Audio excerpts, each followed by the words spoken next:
I still remember the day the wedding invitation arrived. Cream-colored, elegant, and far too formal for someone like me.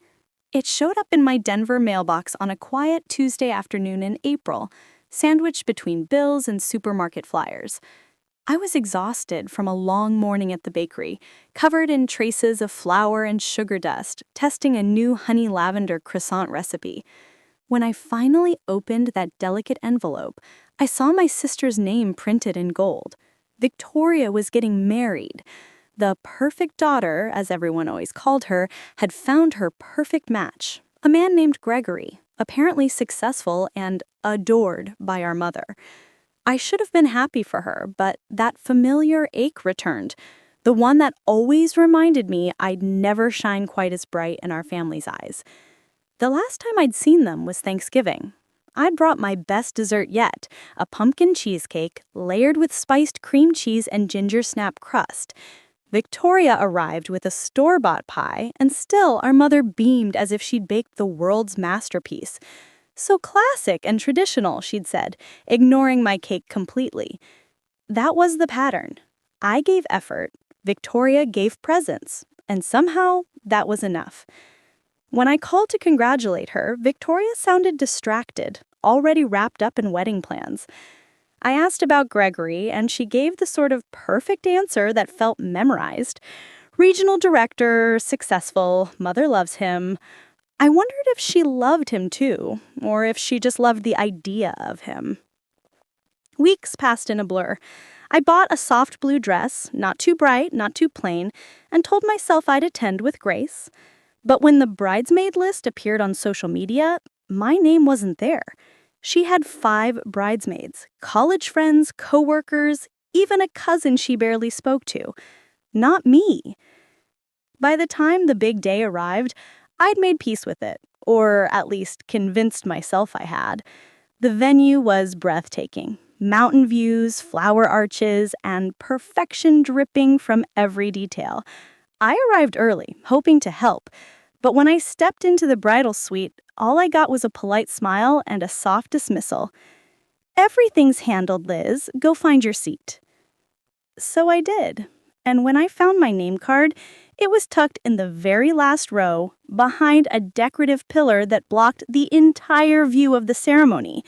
From that spot, I couldn't see my sister's face, just the back of everyone else's heads. That was the moment I realized I hadn't been invited to share her happiness. I'd been invited to stay invisible. But then, as I sat there, behind that pillar, someone unexpected took the seat beside me, and that's when everything began to change. I was adjusting the hem of my dress, trying to look busy rather than bitter, when a quiet voice broke through the sound of wedding music. "Quite the view from back here, isn't it?" I looked up, and there he was, a man in his early 30s, tall, dark hair slightly tousled, suit perfectly tailored. He had that effortless calm some people carry, the kind that instantly makes a room feel smaller. "Spectacular," I replied dryly, "if you enjoy watching the back of people's heads." He laughed, genuine and low. "Then we're both art critics of bad seating charts. I'm Julian." "Elizabeth. Sister of the bride, apparently, unworthy of front row seating." He raised his brows. "The sister? They put you here? That's bold." "Or deliberate," I muttered. Julian leaned back, studying me as though he were trying to solve a puzzle. "Then let's make the best of it. When life hides you behind a pillar, you improvise." He had a way of saying things that made them sound simple. When the ceremony ended, he offered his arm and a soft smile. "Come on, let's face the awkward cocktail hour together. I promise not to let you fade into the wallpaper." I almost refused, out of pride mostly, but something in his tone made me say yes. The cocktail hour was hosted on a lakeside pavilion shimmering under golden evening light. Guests laughed, glasses clinked, and waiters floated by with miniature art pieces disguised as food. I recognized my mother near the front, already glowing in attention, while I hovered near the edge with Julian. He brought 2 glasses of wine and a plate of appetizers. "So," he asked, "what's your sister like when she's not starring in a luxury wedding?" I hesitated, then told him the truth. "Victoria's perfect. The daughter everyone praises. I'm the creative one, the pastry chef who didn't follow the doctor or lawyer plan." He nodded thoughtfully. "Sounds like you chose passion over prestige." "Try telling that to my mother," I said, half laughing. We talked for nearly an hour about desserts, dreams, and what it meant to feel invisible in your own family. For once, someone wasn't just hearing me, he was listening. When the announcement came that dinner was served, Julian glanced at his place card, then at mine. His lips curved into a conspiratorial smile. "You know," he said, "I think it's time we upgraded our seats.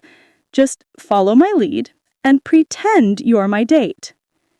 And that's how one reckless decision, pretending to be someone's date, turned my sister's perfect evening into something no one saw coming. Julian's confidence was disarming. Before I could protest, he had pocketed both of our place cards and was walking toward a table much closer to the head one, the sort of table reserved for important guests. His hand rested lightly on my back as he pulled out a chair. "Relax," he whispered. "If anyone asks, there was a mix-up. We're just correcting it." I sat, my heart pounding, torn between panic and a strange thrill. No one questioned us. In fact, the guests at the table, sharply dressed executives from Gregory's pharmaceutical company, seemed to know Julian. They greeted him warmly, assuming I was his date. And just like that, I was no longer invisible. Patricia, a polished woman with diamond earrings and a VP title, smiled at me. "So, you're Julian's girlfriend? He's been keeping you a secret." Before I could explain, Julian answered smoothly. "Elizabeth prefers privacy. She's not one for corporate scenes, but she made an exception tonight." Patricia's smile softened. "How lovely. And how do you know the bride and groom?" "I'm Victoria's sister," I said. A flicker of surprise crossed her face. "Really? She never mentioned she had a sister." The words hit harder than they should have, but I managed a polite smile. "It happens." Dinner unfolded in elegant chaos, crystal glasses clinking, soft laughter, a $1,000 centerpiece glowing between us. The food was exquisite, though I could hardly taste it. My focus kept slipping back to Julian, his ease, his charm, the way he made space for me in conversations I'd otherwise be ignored in. He didn't treat me like background noise. He treated me like I belonged there. When my mother stood for her speech, she glowed with pride. For Victoria, of course. Her words were all about her perfect daughter, the wedding plans, the mother-daughter bond. Not once did she mention me, not even as a guest in the room. Julian must have sensed the sting, because under the table, his fingers brushed mine, a quiet reassurance that said more than words. Then came the maid of honor's toast, full of stories about Victoria's grace and romantic heart. I smiled through it all, pretending it didn't hurt that I was a ghost at my own family's celebration. When dessert arrived, a lavish chocolate and raspberry cake, Julian leaned close and murmured, "You're judging it, aren't you?" "It's beautiful," I said softly, "but beauty doesn't always mean it's good." His eyes lingered on me. "You're right. Sometimes the best things are overlooked because no one bothers to taste them properly." I didn't know it then, but that single line, half flirtation, half truth, would unravel everything I thought I knew about love, family, and myself. After the speeches and endless applause, the music softened into a slow melody. Couples drifted to the dance floor, lost in their perfect little worlds. I stayed seated, pretending to admire the decorations while trying not to feel the hollow ache inside my chest. Then Julian stood and held out his hand. "Dance with me," he said. "I'm fine here," I replied quickly. You don't have to keep pretending. I know, he said, with that calm certainty of his. But I want to. Something in his voice broke through my resistance. So I stood, letting him lead me to the dance floor. His touch was gentle, respectful, yet grounding, as if he knew exactly how much distance to keep and how much warmth to give. For the first time that night, I wasn't thinking about being invisible. I was thinking about how it felt to exist in someone's eyes. "Thank you," I whispered. "For what?" "For making this night bearable." He smiled. Bearable? I was aiming for unforgettable. The song ended, and I admitted quietly, "I need some air." He nodded and guided me outside onto a terrace glowing with fairy lights. The cool night wrapped around us as I leaned on the railing, the noise of the wedding fading behind the doors. "I shouldn't have come," I said softly. I knew what it would be like. I thought maybe this time my family would see me. Julian stood beside me, his shoulder brushing mine. Family can be complicated. Sometimes the people who should love us most are the ones least capable of it. I turned to him. "You sound like you speak from experience."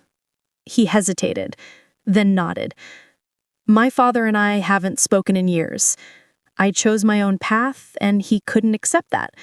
So yes, I understand what it feels like to disappoint someone just by being yourself." Something shifted in the air. Quiet understanding, unspoken connection. When I looked up at him, the hurt inside me didn't feel so heavy anymore. Then he said softly, "You deserve better, Elizabeth, from all of them, and from yourself."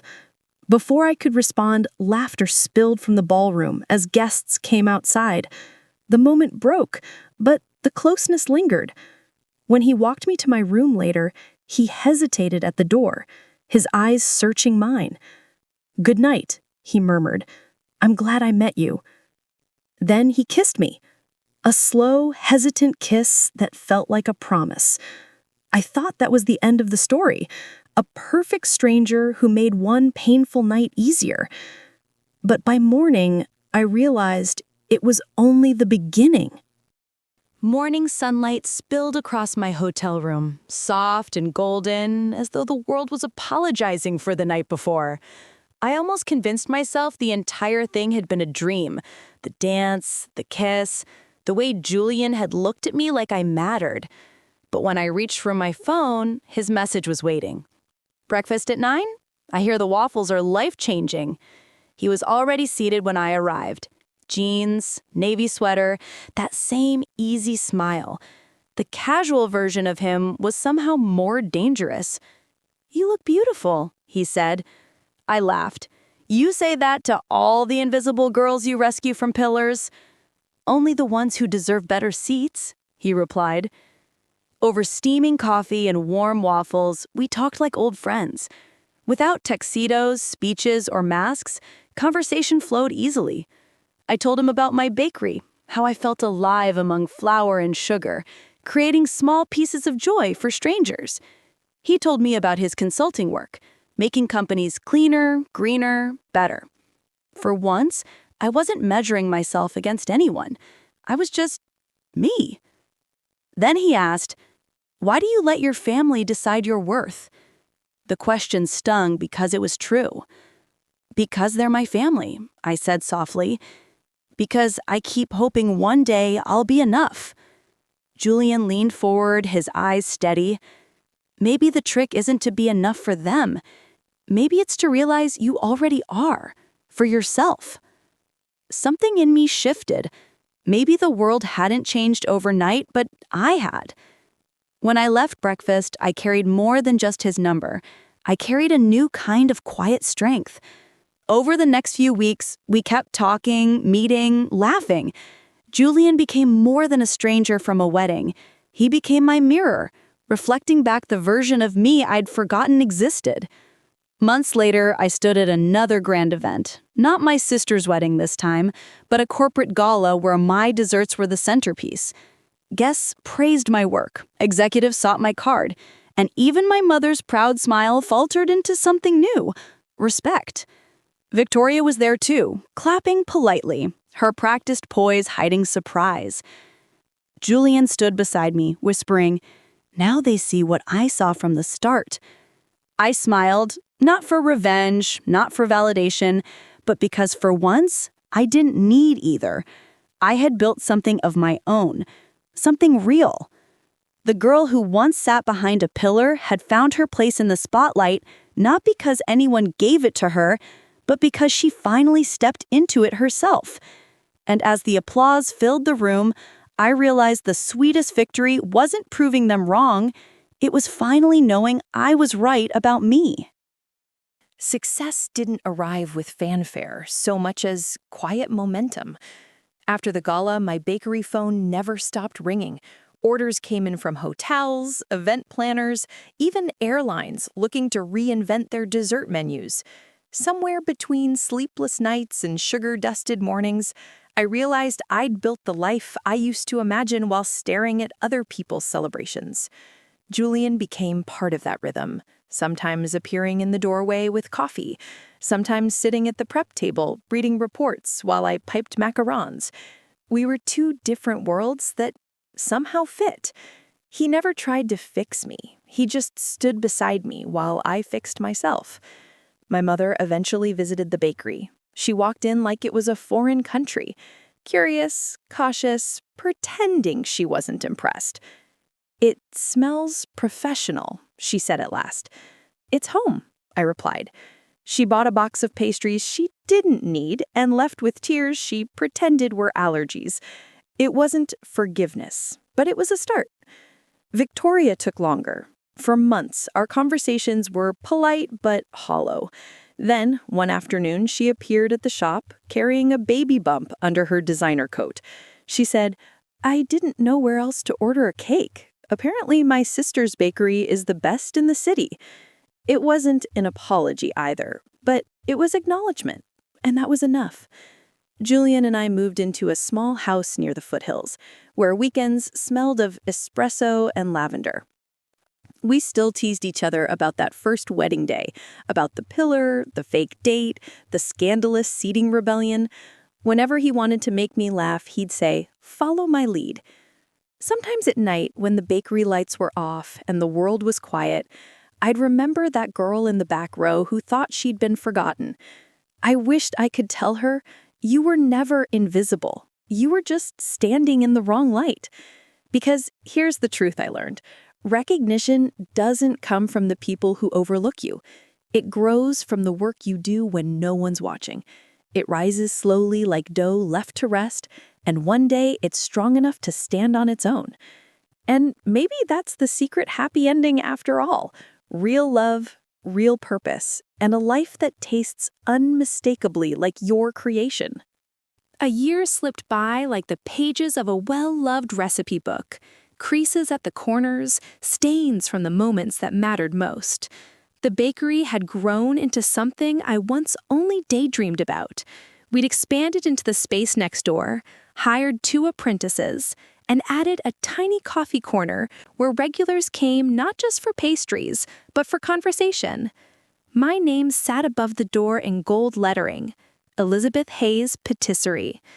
Every morning when I unlocked that door, I felt the same spark I'd felt the first time I touched a whisk.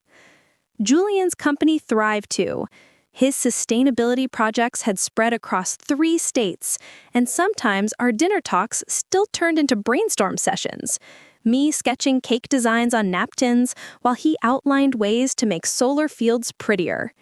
He never stopped challenging me to dream bigger, and I never stopped feeding him sugar-covered evidence that I could. We still laughed about that wedding. "Imagine," he'd tease, "if they'd seated you in front that day, we might never have met." "Then I suppose I owe your confidence to poor event planning," I'd answer. In truth, life wasn't perfect. It was real. Some nights the ovens failed, or deadlines collided, or family phone calls reopened old bruises. My mother still compared, Victoria still performed, yet the difference was this. none of it decided who I was anymore.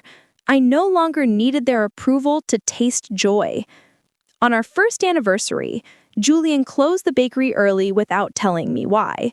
He led me into the quiet dining area, now lit with the same fairy lights I remembered from that wedding terrace. On the counter sat a single plate, my own honey lavender croissant, the one I'd been perfecting the day Victoria's invitation arrived. He said softly, "I think you should finally serve the recipe that started everything." I laughed, surprised.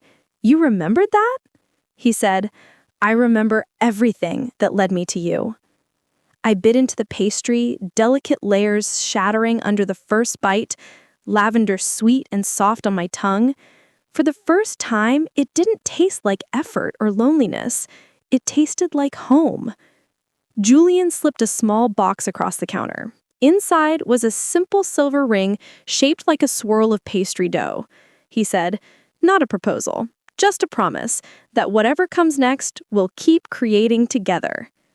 And as I slid the ring onto my flour-dusty finger, I realized the story wasn't ending. It was only preheating for whatever came next. We didn't rush into marriage. For once in my life, I wasn't chasing validation or milestones.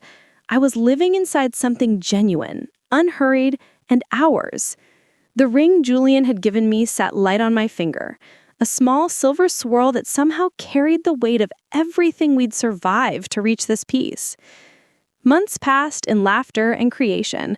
Julian's world of clean energy and mind of sweet confections began to overlap in the most unexpected ways. He helped me redesign the bakery's kitchen to be more sustainable. Energy-efficient ovens, solar-powered lighting, compost bins that turned leftover scraps into something that gave back to the earth. He said it was our joint recipe for a better world. Our evenings were slower now. Sometimes we'd close the bakery, open a bottle of wine, and sit by the window watching the city lights blur into something golden. I'd test new desserts while he reviewed reports, and the silence between us would hum with comfort, the kind that only comes from feeling completely known. One evening, while sifting powdered sugar over a tray of eclairs, I asked quietly, "Do you ever think about that wedding? About how strange it all started?" He smiled. "Every time I see a pillar." I laughed, shaking my head. "I used to hate that day. Now it feels like the prologue to everything good." He said softly, "That's because it was. Sometimes the worst seat in the room leads you exactly where you're meant to go." Victoria visited more often now, usually with her baby in tow. The first time she walked into the bakery after becoming a mother, she looked softer, less polished. Maybe life had humbled her, or maybe she had finally started to see people instead of performances. Either way, she ordered 2 slices of my lemon cream pie and asked me if I could teach her to bake something that isn't from a box. It wasn't reconciliation, not completely, but it was a start. That night, as Julian locked up the bakery, he said, "You know what I realized today? Your desserts aren't just sweet. They tell stories. Every flavor feels like healing." I smiled, dusted in sugar and contentment. "Then maybe it's time to write a new one." He kissed my forehead. "Maybe it's time to bake a wedding cake. This time for us." And just like that, the girl who once hid behind a pillar was about to stand in the front, not as someone's shadow, but as someone's beginning.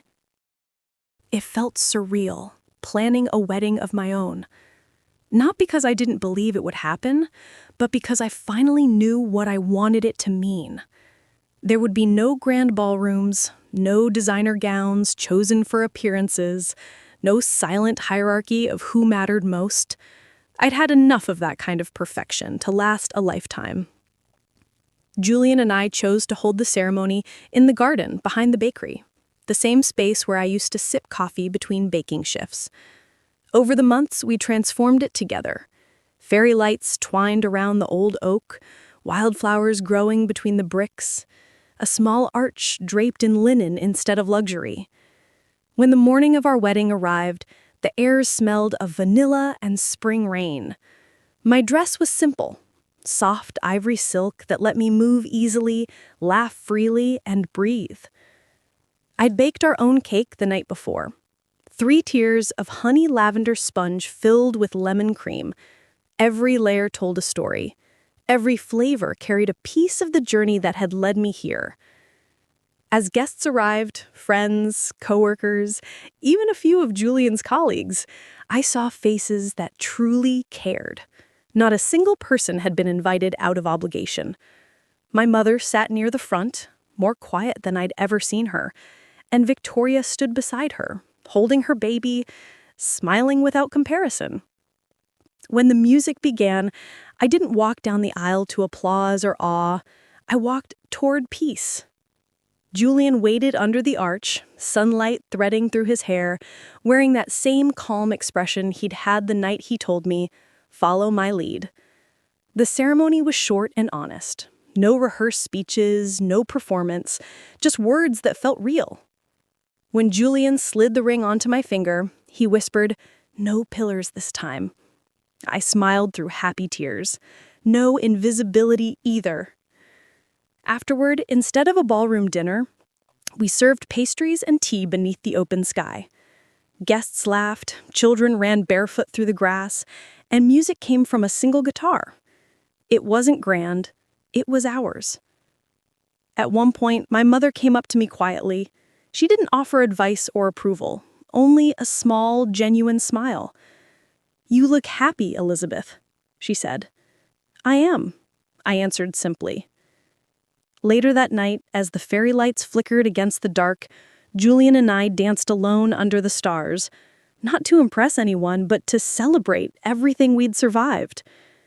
And as his hands rested around my waist, I realized that this wasn't the ending of my story. It was the moment I finally began to live it. Years slipped by softly, not in grand leaps, but in gentle, steady steps. The bakery became more than a business, it became a heartbeat. Every morning the air filled with the scent of sugar and cinnamon. Every evening the floors glittered faintly with flour dust. Proof that life, even in its messiest form, could still shine. Julian and I settled into a rhythm built on small joys. Sunday mornings meant coffee and crossword puzzles. Friday nights meant movie marathons and burnt popcorn. We argued sometimes about forgotten grocery lists, overbaked cookies, or his endless spreadsheets. But love lived quietly beneath it all, steady and kind. The bakery had grown far beyond me now. What once started as a dream fueled by loneliness had turned into a community. Young bakers came to learn, families came to celebrate, and couples came to order cakes for moments that would shape their lives. I never forgot the feeling of being unseen, and maybe that's why I made sure no one who walked through my door ever felt that way again. Victoria visited often. Her son adored the bakery's magic muffins, and sometimes I caught her watching me work, eyes soft, as if realizing too late that the little sister she had dismissed had built something beautiful out of every bruise. There was peace between us now. Not perfection, but understanding. Our mother came too, quieter with age, gentler with time. We didn't talk about the past anymore. We didn't need to. One evening, long after closing, Julian and I sat on the bakery steps watching the last of the sunset fade into lavender. He held my hand and said, "You ever think about how far you've come? From that seat behind the pillar to this?" I smiled. Every day. That pillar was the best hiding spot life could have given me, because it forced me to see everything I was missing and everything I was capable of. He chuckled softly. "You turned invisibility into art." "And you turned a fake date into forever," I teased. The streetlights flickered on, casting golden light on the sign above our door. Elizabeth Hayes Patisserie. Beneath it, our reflection shimmered faintly in the glass. 2 people who had learned that love isn't about being perfect, it's about being real. I leaned my head on his shoulder, breathing in the quiet evening air. "You know, I think I finally understand what happiness smells like, I whispered. He smiled. Let me guess. Sugar and second chances?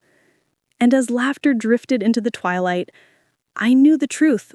Life had stopped hiding me behind pillars long ago. I had built my own light, and it was finally enough to be seen.